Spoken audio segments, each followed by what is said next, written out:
Hello dear friends. तो पिछले video में हमने क्या देखा था, ब्लड प्रेशर पढ़ लिया है हमने। अब आगे के नेक्स्ट वीडियो में हम लोग पढ़ेंगे रेगुलेशन ऑफ ब्लड प्रेशर। ठीक है, तो हम लोग हमारा अगला टॉपिक है रेगुलेशन ऑफ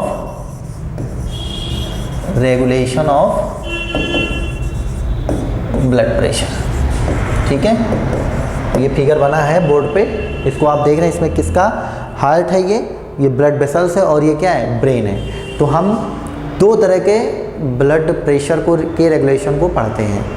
पहला होता है short term regulation of blood pressure, एक होता है दूसरा long term regulation of blood pressure. तो दो तरह के रेगुलेशन होते हैं। तो आज के वीडियो में हम लोग डिस्कस करेंगे short term regulation of blood pressure. तो short term regulation of blood pressure में मेनली जो हाथ होता है वो किसका होता है, ब्रेन का, मतलब उसमें रोल होता है। और जो लॉन्ग टर्म होता है उसमें हम लोग रास मैकेनिज्म पढ़ेंगे, रेनिन एंजियोटेंसिन एल्डोस्टेरोन सिस्टम, जिसमें किडनी का रोल ज़्यादा होगा। कई सारे मल्टीपल ऑर्गन का यूज होता है, लीवर भी यूज करता है उसमें, थोड़ा पार्टिसिपेट उसमें लंग्स भी करता है। लेकिन आज को हम मेनली फोकस करेंगे किस पे, short term regulation of blood pressure. तो short term regulation of blood pressure कैसे होता है, देखो ये हमारा क्या है, हार्ट। ठीक है, तो हम थोड़ा सा इधर बना रहे हैं, पहले इधर देख लेते हैं। जैसे ये हमारा हार्ट है, ठीक है, तो ये, ठीक है, ये हमारा हार्ट है और यहीं पर लगी होती है कैरोटिड साइनस। ठीक है, इस तरह से कैरोटिड साइनस। ठीक है, तो कैरोटिड साइनस क्या होता है, ब्लड प्रेशर को सेंस करने वाला होता है, इसे बैरो रिसेप्टर कहते हैं। तो कैरोटिड साइनस क्या करता है, ब्लड, जैसे हमारी वेसल्स के अंदर क्या होता है, ब्लड वेसल्स के अंदर ब्लड का फ्लो फास्ट होता है। ब्लड मतलब जो ब्लड फ्लो होता है वो हमारी आर्टरी पे क्या लगाते हैं, प्रेशर लगाते हैं। ठीक है, तो जैसे ही प्रेशर एक लिमिट से क्या हो जाता है ज़्यादा, जैसे हमारी ब्लड प्रेशर, जो हमारी जो ब्लड वेसल्स हैं वो 80 to 120 के रेंज में जो है उनका मतलब एक तरीके से फिक्स है रेशियो। अब क्या होता है, ब्लड प्रेशर, ब्लड जो है अगर प्रेशर 120 से ज़्यादा लगा देगा तो वो क्या कर लेंगी, सेंस कर लेंगी। और अगर 80 से कम लगाएगा तो उसको भी क्या कर लेंगी, सेंस कर लेंगी। लेकिन अगर एक रेंज में लगाता है, 80 to 120 की रेंज में लगाता है, तो वो सेंस नहीं करती हैं, वो सोचती हैं नॉर्मल है। लेकिन अगर क्या होता है, ब्लड प्रेशर क्या होता है, 120 से एबव हो जाता है। जैसे यहाँ पर हमारा ब्लड का प्रेशर कितना हो गया, 130 हो गया। ठीक है, तो यहाँ पर जो कैरोटिड साइनस होगा वो उसको क्या कर लेगा, बैरोरिसेप्टर जो प्रेजेंट होंगे कैरोटिड साइनस पे, वो उसको क्या कर लेंगे, सेंस कर लेंगे। और सेंस करके सिग्नल किसको भेजेंगे, हार्ट को। ठीक है, वो सॉरी ब्रेन को सिग्नल भेजेंगे कि जो ब्लड फ्लो हो रहा है हमारी वेसल्स में, उनका प्रेशर क्या है, ज़्यादा हो गया है। तो आप इसको रेगुलेट करके क्या करने का मतलब काम कीजिए, कम करने का काम कीजिए। तो यहाँ पर अब यहाँ पर लगे होंगे क्या, सेंसर्स। ठीक है, तो यहाँ पर सेंसर के रूप में कौन सी काम करती है, वैगस नर्व काम करती है। ठीक है, तो ये मेडुला रीजन में वैगस नर्व आके जुड़ेंगे, इसको भी बाद में समझेंगे, पहले इधर ही समझ लेते हैं। तो सेंसिंग का काम कौन सी नर्व कर रही है, वैगस नर्व। और वैगस नर्व में कौन सी नर्व होती है, नाइन्थ नर्व। कौन सी नर्व है, नाइन्थ नर्व। ठीक है, वैगस की नाइन्थ नर्व जो है वो सेंसिंग का काम कर रही है।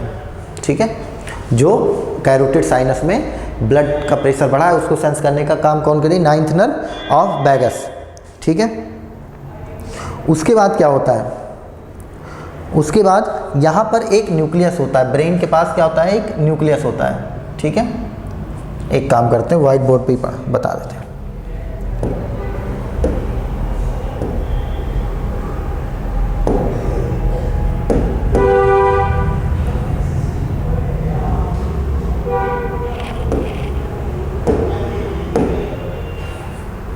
ठीक है, अब जैसे यहाँ पर ये हमारा क्या है, ब्रेन है।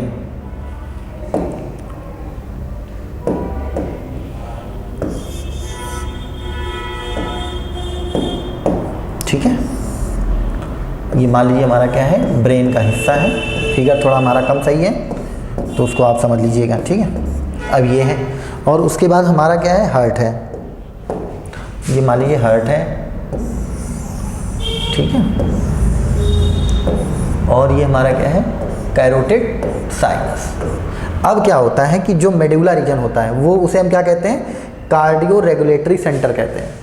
जो मेडुला रीजन हमारा होता है उसे हम क्या कहते हैं, कार्डियो रेगुलेटरी सेंटर कहते हैं। तो यहाँ से क्या होता है, नाइन्थ नर्व ऑफ क्रेनियल, कौन सी, नाइन्थ नर्व ऑफ क्रेनियल यहाँ से निकलती है और इस रीजन में जाके लग जाती है।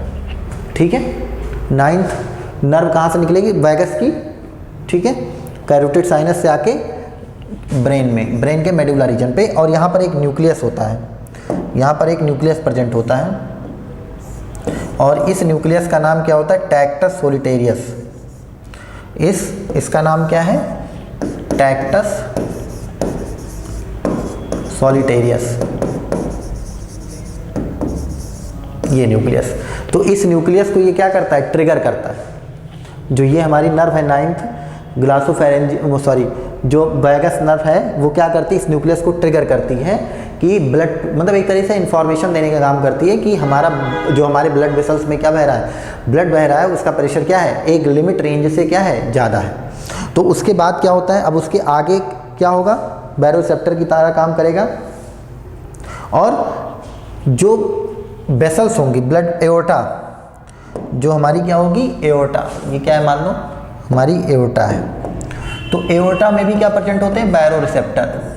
हमारी एओर्टा में भी क्या प्रेजेंट होते हैं, बैरो रिसेप्टर प्रेजेंट होते हैं और वो भी इसको क्या देते हैं, सिग्नल देने का काम करते हैं इस न्यूक्लियस को। ठीक है, और ये नाइन्थ नर्व है और ये क्या है, 10th। ठीक है, ये दोनों इसको क्या करते हैं, न्यूक्लियस को क्या करते हैं, इन्फॉर्मेशन देने का काम करते हैं कि जो ब्लड हमारी वेसल में बह रहा है उसका प्रेशर क्या है, एक लिमिट रेंज से ज़्यादा है। अब इसको पता चल गया न्यूक्लियस को इन दोनों के माध्यम से।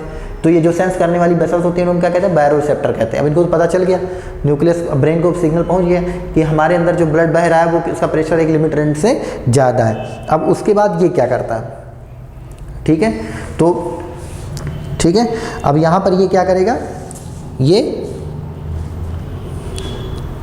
अब ये क्या करेगा, जो कार्डियो, अब ये सिग्नल भेजेगा, ठीक है, किसको, हार्ट को। तो ये हार्ट में दो तरीके से हमारा ब्लड फ्लो, मतलब ब्लड प्रेशर घट सकता है। या तो हमें पिछले वीडियो में हमने पढ़ा था कि ब्लड प्रेशर किन चीज़ों पे डिपेंड करता है, कार्डियक आउटपुट और टोटल पेरिफेरल रेजिस्टेंस। तो हमारा ब्रेन क्या करेगा, कार्डियक आउटपुट को रिड्यूस करेगा और दूसरा काम क्या करेगा कि जो हमारी आर्टरियोल्स हैं उनको क्या कर देगा, डायलेट कर देगा। तो दो काम होंगे। अब वो किस तरीके से करेगा, ठीक है, तो वो क्या करेगा, जो कार्डियो इनहिबिटरी सेंटर है उनको क्या कर देगा, एक्टिवेट कर देगा। तो यहीं पास में प्रेजेंट होते हैं क्या, कार्डियो इनहिबिटरी सेंटर। ठीक है, एक एक स्टेप को आप अच्छे से समझते चलिए, बस उसमें कोई बहुत बड़ी दिक्कत की बात नहीं। यहाँ क्या प्रेजेंट होते हैं, cardio inhibitory centre, cardio inhibitory centre. और जो कार्डियो इनहिबिटरी सेंटर प्रेजेंट होते हैं उनको ये क्या कर देगा, ट्रिगर कर देगा। कौन, न्यूक्लियस। कार्डियो इनहिबिटरी सेंटर मतलब कि कार्डियक एक्टिविटी को जो कम करते हैं उनको ट्रिगर करने में, जैसे कोई क्या करता है, जैसे इनहिबिटरी सेंटर है, मतलब ये कार्डियक एक्टिविटी को कम करता है, तो इसको ट्रिगर करने का मतलब इसके एक्शन को बढ़ा देगा, मतलब ये और ज़्यादा इनहिबिट करने की कोशिश करने लगेगा। तो कार्डियो इनहिबिटरी सेंटर से जो हमारा नर्व जा रही है, ठीक है, कहाँ जाएगी, ऐसे नोड, कहाँ जाएगी, ऐसे नोड, ये जाएगी ऐसे नोड पर। ये नर्व कार्डियो इनहिबिटरी सेंटर की एक्टिविटी क्या हो जाएगी, इंक्रीज कर जाएगी। ठीक है, तो अब बात समझिए ना कि क्या होगा कि जो हमारा न्यूक्लियस है उसको इन्फॉर्मेशन कौन देगा, ninth nerve of vagus and 10th nerve of vagus. और उसके बाद ये क्या करेंगे, हमारा ब्रेन उसके रिस्पॉन्स में क्या करेगा, जो कार्डियो इनहिबिटरी सेंटर है उसको एक्टिवेट करेगा और इन्फॉर्मेशन देगा हार्ट को कि आप जो है ऐसे नोड की एक्टिविटी को कम कर दीजिए जिससे कार्डियक आउटपुट कम हो जाए। और कार्डियक आउटपुट कम होते ही हमारा क्या हो जाएगा, सिस्टोलिक ब्लड प्रेशर रिड्यूस हो जाएगा। अब देखो पिछले वीडियो से पूरा जुड़ा हुआ है, तो इसीलिए आप पिछला वीडियो अच्छे से समझ लीजिए। ठीक है, उसके बाद एक और रिस्पॉन्स होता है यहाँ पर, ठीक है,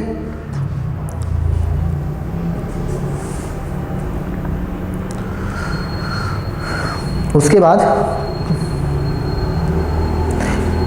जो, अच्छा ये बात हमें पता है कि हार्ट में के न्यूक्लियस में जो इंटैक्टर सेल न्यूक्लियस उसके बगल में क्या प्रेजेंट है, कार्डियो इनहिबिटरी सेंटर। तो कार्डियो इनहिबिटरी सेंटर का अगर हमने क्या बढ़ा दिया, एक्टिविटी बढ़ा दी, तो ये तो एसए नोड को जाके रिड्यूस कर देगा। तो इनहिबिटरी सेंटर प्रेजेंट है, कार्डियो इनहिबिटरी सेंटर प्रेजेंट है, तो कार्डियो एक्सीलरेट करने वाला भी सेंटर प्रेजेंट होगा जो कार्डियो एक्टिविटी को बढ़ाएगा, क्योंकि हमें तो दोनों की ज़रूरत है। तो जो अब हमने क्या किया, कार्डियो इनहिबिटरी सेंटर की एक्टिविटी को बढ़ा दिया, तो सेकंड काम हम क्या करेंगे, सेकंड काम हम ये करेंगे कि कार्डियक एक्सीलरेटरी जो सेंटर है उसको रिड्यूस कर देंगे हम। तो ये भी तो हो सकता है ना काम, कि जो हार्ट की एक्टिविटी को बढ़ा रहा हो उसको हम क्या कर दें, कम कर दें, और जो कम कर रहा है उसको बढ़ा दें।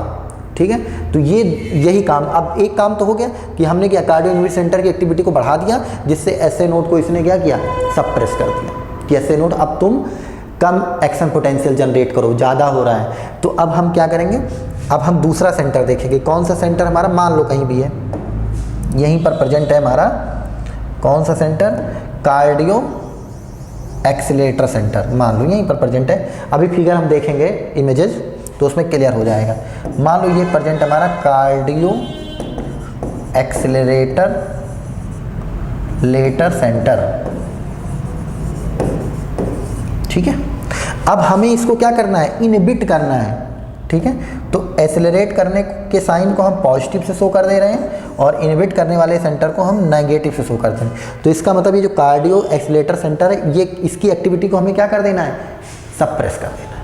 अब बात क्लियर हो गई।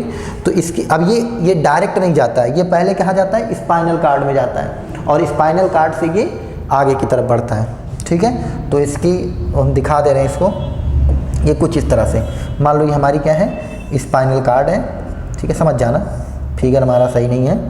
तो यहाँ पर ये कुछ इस तरीके से ये जाएगा यहाँ पर, और यहाँ से जाएंगे, यहाँ से जाके एक गैंग्लियन है, गैंग्लियन से चेंज होकर ये कहाँ पहुँचता है, एसए नोड, और ये एसए नोड की एक्टिविटी को क्या कर दे, ये बढ़ाने का काम करता है, लेकिन हम इसको क्या कर दे रहे हैं, कम कर दे रहे हैं।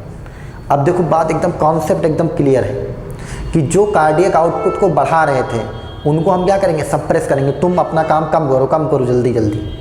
लेकिन जो कार्डियक आउटपुट को क्या कर रहे थे, कम कर रहे थे, उनसे हम कहेंगे तुम और तेज काम करो, जो ये और तेज़ी से कम हो, जिससे हमारा कार्डियक आउटपुट क्या हो जाए, कम। और कार्डियक आउटपुट कम होते ही हमारा क्या हो जाएगा, ब्लड प्रेशर डाउन, लेकिन कौन सा, सिस्टोलिक ब्लड प्रेशर। तो अब ये बात देखो, ब्यूटीफुल स्टोरी है, अगर आप स्टोरी के रूप में इसको समझेंगे तो आपका एकदम कॉन्सेप्ट क्लियर हो जाएगा।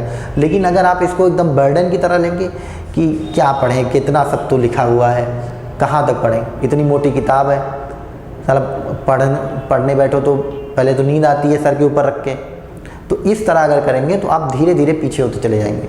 तो अगर आपको एक्टिविटी पर पता होगी तो आप हाइपरटेंशन अच्छे से पढ़ पाएंगे, और जब हाइपरटेंशन पैथोलॉजी आप अच्छे से समझ पाएंगे तो आपको फार्माकोलॉजी पढ़ने में आसानी होगी। अब हम अच्छा यहाँ पर फार्माकोलॉजी का अगर एक एग्जांपल देखें तो हमें क्या मिलता है कि हमें कौन सी हाइपरटेंशन में कौन सी दवा यूज करनी चाहिए, हमें ऐसी दवा होनी चाहिए जिसका रिसेप्टर कहाँ हो, एसए नोड, और वो क्या जाकर क्या करे, एसए नोड पर कौन सा है रिसेप्टर पर होता है, मस्करैनिक रिसेप्टर। तो मस्करैनिक रिसेप्टर पर जाके क्या करे, उसकी एक्टिविटी को क्या करे, कम करे, एसए नोड की एक्टिविटी को कम करे। तो वो वाली ड्रग हम देंगे यहाँ पर। तो इस तरह से हम जब फार्माकोलॉजी को डिटेल में पढ़ेंगे तब हम देखेंगे, लेकिन अभी के लिए आप इसको समझिए बेसिक चीज़ें। तो ये आपको क्लियर हो गया होगा। अच्छा, अब हम ये तो पढ़ ली कि एसए नोड पे अगर हम सर कम कर देंगे तो हमारा जो है ब्लड प्रेशर रिड्यूस हो जाएगा, कौन सा, सिस्टोलिक। अब हम बात करते हैं डायस्टोलिक की, कि हम क्या कर देंगे कि हमारा डायस्टोलिक ब्लड प्रेशर कम हो जाए। तो डायस्टोलिक ब्लड प्रेशर कम करने के लिए पिछले वीडियो में बताए थे ब्लड प्रेशर के, कि जो ब्लड प्रेशर का डायस्टोलिक ब्लड प्रेशर होता है वो एओर्टा पे डिपेंड करता है, एओर्टा कितना प्रेशर लगा के ब्लड को आगे की तरफ ढकेल रहा है। तो इसका मतलब सर, तो इसका मतलब ये है कि हमें अब उस एक्टिविटी को पढ़ना है जो डिपेंड करती है किस पे, ब्लड वेसल के डायलेशन पे और उनके कॉन्स्ट्रिक्शन पे, ठीक है। तो जो ऐसे न्यूरॉन्स जो क्या करते हैं, ब्लड वेसल्स को कॉन्ट्रैक्ट करते हैं, उनको उनकी एक्टिविटी को हमें क्या करना है, सप्रेस कर देना है जल्दी जल्दी। और ऐसे मतलब न्यूरॉन्स जो क्या करते हैं, ब्लड वेसल्स को डायलेट करते हैं, तो उनकी एक्टिविटी को हम क्या कर देंगे, बढ़ा देंगे। तो इससे क्या हो जाएगा, डायस्टोलिक ब्लड प्रेशर भी हमारा रिड्यूस हो जाएगा। और ब्लड प्रेशर लो होगा तो जस्ट उल्टा काम हो जाएगा। ठीक है, तो हम अभी हाइपरटेंशन को समझ रहे हैं, तो हाइपोटेंशन वो आप समझ जाएंगे, बस उसी का जस्ट उल्टा कर देना। ये चीज़ आपको क्लियर हो गई। अब हम आगे चलते हैं। चलो अब हम बनाते हैं, ठीक है, चलो फिर से वही स्ट्रक्चर हमें बनाना पड़ेगा। ये मान लो हमारा हार्ट है, ठीक है, हार्ट ऐसे। अब हमें क्या देखना, ब्लड वेसल्स देखनी, बाकी चीज़ आप समझ गए।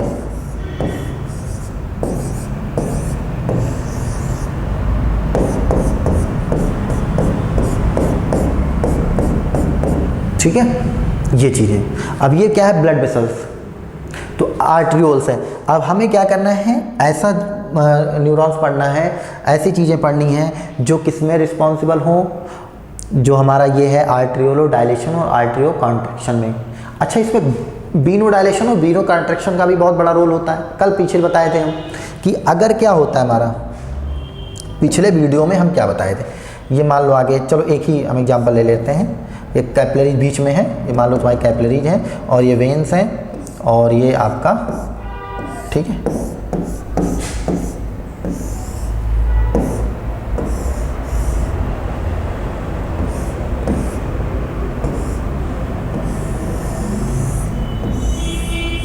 ठीक है, अब ये ऐसे, ठीक है।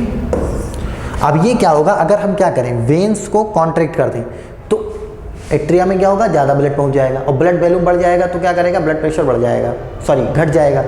ठीक है, क्यों, ज़्यादा ब्लड होगा तो उसको उतना प्रेशर लगाने की जरूरत नहीं पड़ेगी। लेकिन अगर क्या हो जाए, वेन्स डायलेट हो जाए, तो वेन्स को डायलेट होते ही क्या हो जाएगा, कम ब्लड पहुंचेगा, तो ब्लड को पंप करने के लिए लेफ्ट वेंट्रिकल को ज़्यादा प्रेशर लगाना पड़ेगा, तो एट्रिया में क्या, डायस्टोलिक ब्लड प्रेशर क्या हो जाएगा, बढ़ जाएगा।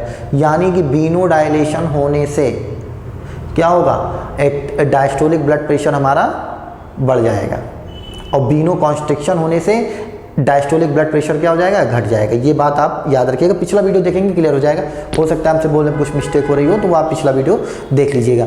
ठीक है, तो यहाँ पर ये सारे कॉन्सेप्ट आपके क्लियर हैं। अब हम यहाँ पर बनाते हैं ब्रेन। जैसा भी बन रहा है आप समझदार हैं, समझ जाएंगे। ठीक है, ठीक है, ये मतलब एक तरीके से मेडुला रीजन होता है ब्रेन का। कौन सा रीजन, मेडुला रीजन। ठीक है, ये मान लो आपका स्पाइनल कार्ड है। ठीक है, अब यहाँ पर एक सेंटर प्रेजेंट होता है जिसे हम क्या कहते हैं, जिसका नाम क्या है हमारा, कार्डियो इनहिबिटरी एरिया। ठीक है, जिसे हम वैसोमोटर सेंटर भी कहते हैं। ठीक है, कार्डियो इनहिबिटरी एरिया या वैसोमोटर सेंटर। तो एक तो ऐसे नोट के लिए चला जाता है। अब एक दूसरा काम यहाँ पर क्या होता है कि ये पहले आता है स्पाइनल कार्ड में और स्पाइनल कार्ड से ये बाहर निकलता है और यहाँ पर गैंग्लियन होते हैं और फिर ये ऐसे तीन पार्ट्स में ये समझ लो डिवाइड हो जाता है। ये तीन जगह एक्ट करता है। ठीक है, पहला वेनस साइड, मान लो ये जाके कहाँ पर एक्ट करेगा, वेन्स पे, वेनस साइड। ठीक है, दूसरा ये कहाँ जाके एक्ट करेगा, एट्रियल साइड। अब ये जाके मान लो एट्रिया पे एक्ट करने लगा। ठीक है, और तीसरा कहाँ करेगा, ये एड्रेनल मेडुला पे। एड्रेनल मेडुला कहाँ होता है, किडनी है ये आपकी। ठीक है, जैसा भी बन रहा है उसके ऊपर ग्लैंड प्रेजेंट होती है एड्रेनल मेडुला पे। तो ये जो अब ये क्या है, ये इसे क्या कहते हैं, कार्डियक इनहिबिटरी सेंटर कहते हैं, जिसे हम क्या कहते हैं, वैसोमोटर सेंटर भी कहते हैं। नाम लिख दे रहे हैं इसको हम, cardiac inhibitory centre, cardiac inhibitory centre, inhibitory centre, या इसी को हम एक नाम और देते हैं, इसका दूसरा नाम क्या है, वैसोमोटर सेंटर। स्पेलिंग देख लेना, वैसोमोटर सेंटर। ठीक है, अब इसकी एक्टिविटी को हम क्या करेंगे, ये इनहिबिट करने का काम कर रहा है। ठीक है, तो इनहिबिट करने का काम कर रहा है तो इसकी एक्टिविटी को हम क्या करेंगे, कम करेंगे। ठीक है, क्यों, क्योंकि ये क्या कर रहा है, डायलेशन को कम कर रहा है। नॉर्मली हमको ब्लड प्रेशर थोड़ा बढ़ा ही चाहिए ना, 120 मतलब 80 चाहिए, 80 से कम ना होने पाए। तो ये क्या होती है, ये जो हमारी आर्टरियल्स हैं क्या होती है, कॉन्ट्रैक्ट रहती हैं। वेन्यूल्स क्या होते हैं, कॉन्ट्रैक्ट रहते हैं। ठीक है, तो इनको कॉन्ट्रैक्शन को कम करने का काम करते हैं ये। सॉरी कॉन्ट्रैक्शन को बढ़ाने का काम करते हैं, तो हमें इनकी एक्टिविटी को क्या कर देना है, कम कर देना है। और यहाँ पर ये एड्रिनल मेडुला है, तो इसकी एक्टिविटी को हम क्या कर देंगे, डिक्रीज कर देंगे। और डिक्रीज करने के बाद ये क्या हो जाएंगी, डायलेट, ठीक है, क्योंकि यहाँ पर ज़्यादा ब्लड जा रहा था, ठीक है। कॉन्ट्रैक्ट, जब वेन कॉन्ट्रैक्ट कर रहा था तो या वेन के कॉन्ट्रैक्शन से यहाँ वेन्स कॉन्ट्रैक्ट थी, एट्रिया भी दोनों कॉन्ट्रैक्ट थे, तो ब्लड यहाँ क्या हो रहा था, बहुत जल्दी क्या हो रहा था, पहुँच रहा था, ठीक है। और जल्दी पहुँच रहा था तो ये प्रेशर लगा रहा था, और ये भी क्या हो रहा था, प्रेशर ज़्यादा लगा रहा था, ठीक है। अब क्या होगा, अब इसको हम क्या कर देंगे, डायलेट कर देंगे, इसको भी क्या कर देंगे, डायलेट कर देंगे। तो डायलेट करने से क्या हो जाएगा, इसमें ब्लड पहुंच जाएगा, ठीक है, ठीक है। अब यहाँ पर क्या होगा, जैसे अब यहाँ पर ये जो पहले एक समझते हैं इसमें, ठीक है। तो पहली बात तो ये क्या करेगा, इसके कॉन्ट्रैक्शन को कम करेगा, एट्रियल कॉन्ट्रैक्शन को कम करेगा, तो क्या हो जाएगा, हमारा जो TPR है, टोटल पेरिफेरल रेजिस्टेंस, ठीक है। आपको थोड़ा कन्फ्यूजन हुई होगी, उसको हम क्लियर कर देते हैं। अब ये क्या करता है, ये एट्रिया को कॉन्ट्रैक्ट करने का काम करता है। अब इसके एक्टिविटी को हमने क्या किया, कम कर दिया, तो कम कर दिया तो ये क्या होगा, इससे ये वेन्स रिलैक्स हो जाएंगे। वेन्स रिलैक्स होते ही इसका जो TPR है वो क्या हो जाएगा, घट जाएगा। TPR मतलब टोटल पेरिफेरल रेजिस्टेंस, तो ब्लड आसानी से पास होगा, तो ब्लड प्रेशर क्या हो जाएगा, लो। दूसरी बात, यहाँ पर ये एड्रेनल मेडुला पे काम करेगा। एड्रेनल मेडुला क्या करता है, इपिनेफ्रिन निकालता है, और ये इसकी वजह से इपिनेफ्रिन क्या हो जाएगा, कम निकलेगा। इसकी वजह से एपिनेफ्रिन क्या होगा, कम निकलेगा। एड्रेनलिन क्या करता है, ब्लड प्रेशर को बढ़ाने का काम करता है।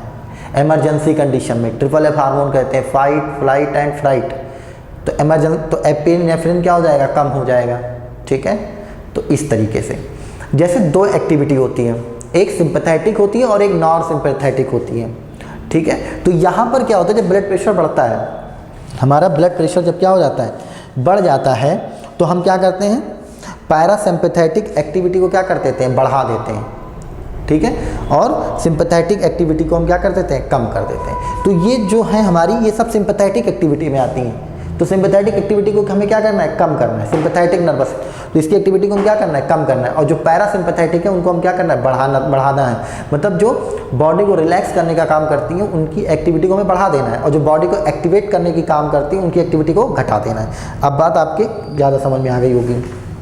चलो, तो एट्रियल साइड तो समझ में आ गया कि ये इसको कॉन्ट्रैक्ट करने का काम करता है। अब इसको हम क्या करेंगे, घटा देंगे, तो ये रिलैक्स हो जाएंगी, जिससे टोटल पेरिफेरल रेजिस्टेंस कम होगा और हमारा ब्लड आसानी से फ्लो होने लगेगा, ब्लड प्रेशर घट जाएगा। इमरजेंसी हार्मोन क्या हो जाएगा, कम हो जाएगा। इमरजेंसी हार्मोन कम होगा मतलब एपिनेफ्रिन कुल मिला के कम हो जाएगा।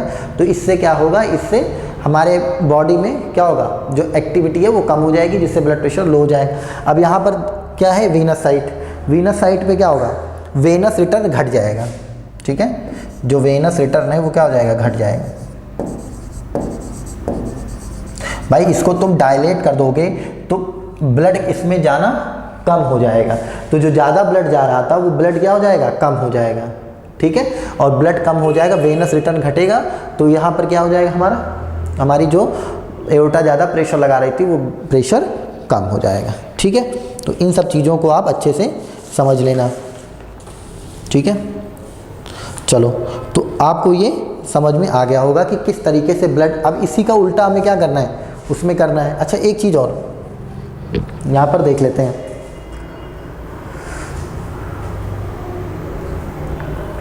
और इसका इफेक्ट किडनी पर भी होता है, और किडनी पर कौन सी सेल होती है, JG cell, juxtaglomerular apparatus, जो रेनिन सिक्रेट करती हैं, तो वो उनको, उनकी एक्टिविटी को भी ये क्या कर देगा, घटा देगा, ठीक है।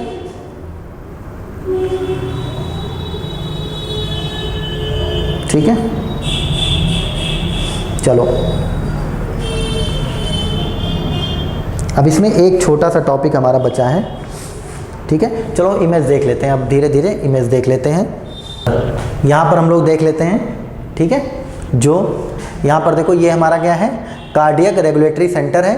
ये सेंसरी पाथवे के थ्रू जो हमारा क्या है, कैरोटिड साइनस, यहाँ से इम्पल्स जनरेट हो रहे हैं, और ये यहाँ पर पहुँचे, कौन से न्यूक्लियस हैं, ट्रैक्टर सेलिटोरियस।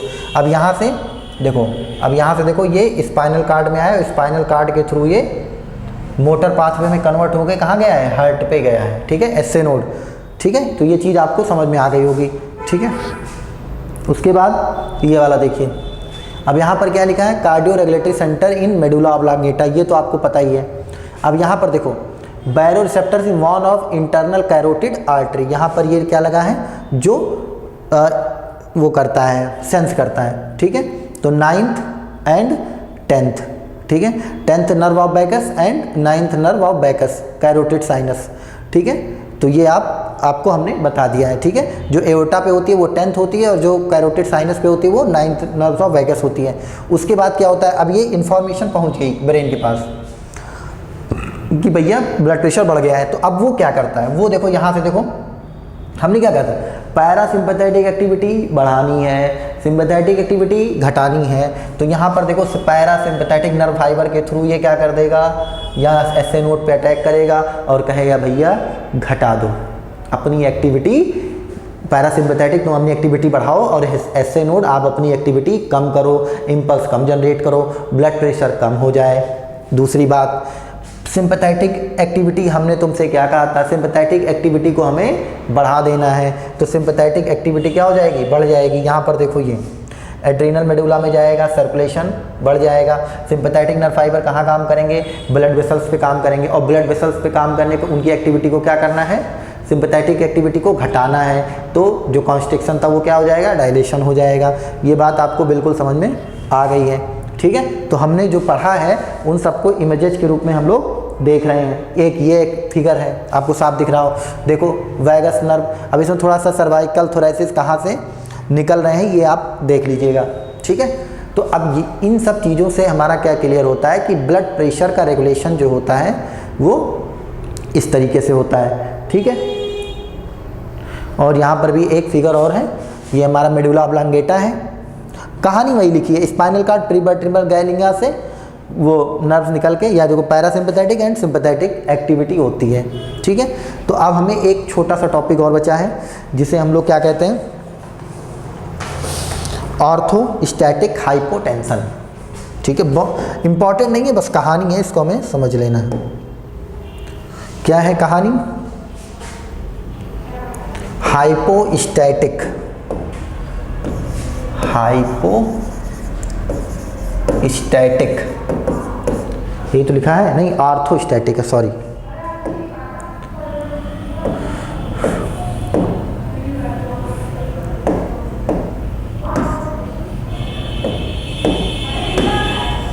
क्या है, आर्थोस्टैटिक हाइपोटेंशन, ठीक है। अच्छा, ये कुछ है नहीं, बस थोड़ा सा ये समझना है कि जैसे क्या होता है कि ऐसा कहा जाता है कि जब आप लेटे हो, जब आप क्या हो, लेटे हो, तो अचानक से खड़ा नहीं होना चाहिए, तुरंत फटाक से उठ के खड़े हो गए। इससे क्या होता है, चक्कर आ जाता है, वर्ल्ड आई को, और थोड़ा अंधेरापन छा जाता है, ब्लैकआउट हो जाता है, दिखाई कम पड़ने लगता है, मतलब अंधेरा अंदर चक्कर आ रहा है, कुछ बिल्कुल कुछ समझ में बिल्कुल आ ही नहीं रहा है। तो ऐसा क्यों होता है, तो जवान आदमी तो उठ के जाता है तो थोड़ी देर बाद सब कुछ बैलेंस हो जाता है, लेकिन बुजुर्ग तो निपट ही जाते हैं। तो इसीलिए क्या कहा जाता है कि पहले आप उठिए तो धीरे धीरे उठिए, ऐसा नहीं कि सीधे उठ के खड़े हो जाइए। तो ऐसा होता क्यों है, देखो जब आप लेटे होते हो सीधा, तो ब्लड का सर्कुलेशन क्या होता है, एकदम फ्लैट। लेकिन जब आप खड़े होते हो, जैसे हम खड़े हैं, तो हमारा क्या है, दो तरीके से, एक तो ग्रेविटी की मतलब नीचे जा रहा है ग्रेविटी के अलॉन्ग, और दूसरा क्या हो रहा है, ग्रेविटी के अगेंस्ट ब्लड का फ्लो होता है। लेकिन जब आप लेटे होते हो तो एकदम फ्लैट ब्लड का फ्लो होता है, ठीक है। लेकिन जब आप अचानक से खड़े होते हो तो पूरा ब्लड एक तरफ तो हमें ग्रेविटी के अलॉन्ग जाना है, दूसरी तरफ ग्रेविटी के अगेंस्ट भी जाना है। तो अब यहाँ पर गड़बड़ी हो जाती है, ठीक है। क्यों, क्योंकि जैसे ही आप खड़े होते हो ब्लड तो सारा ग्रेविटी की तरफ ही भागेगा, ग्रेविटी हर चीज़ को अपनी तरफ अट्रैक्ट करती है। तो जो ब्लड हमारे ब्रेन को जा रहा था वो ब्लड क्या हो जाएगा, स्लो हो जाएगा। हमारे ब्लड जो हमारे ब्रेन को जा रहा है वो क्या हो रहा है, स्लो। कैरोटिड साइनस में ब्लड का फ्लो क्या होगा, कम। कैरोटिड साइनस समझेगा कि ब्लड प्रेशर लो हो गया है, वो एक्टिवेट करेगा किसको, हमारे न्यूक्लियस को, ब्रेन को, कि एक काम करो ब्लड तुरंत लो हो गया, अब इसको तुरंत बढ़ाओ। और सारा एक्टिविटी ब्लड प्रेशर को बढ़ाने के लिए तुरंत एक्टिवेट हो जाएगी बॉडी, ठीक है। तो इसीलिए क्या होता है कि जब एक्टिवेट हो जाएगा तो हार्ट तक ब्लड का जो फ्लो होता है वो आसानी से नहीं पहुंच पाता है, ठीक है, क्योंकि सारा ब्लड कहाँ जा रहा है, नीचे, और तुमने एक्टिवेट कर दिया। तुम भाई ब्लड एक तो ऊपर जा नहीं रहा है, ऊपर से तुमने एसए नोड को भी कह दिया कि तुम भी कम हो जाओ। अब बात समझ में आ रही है?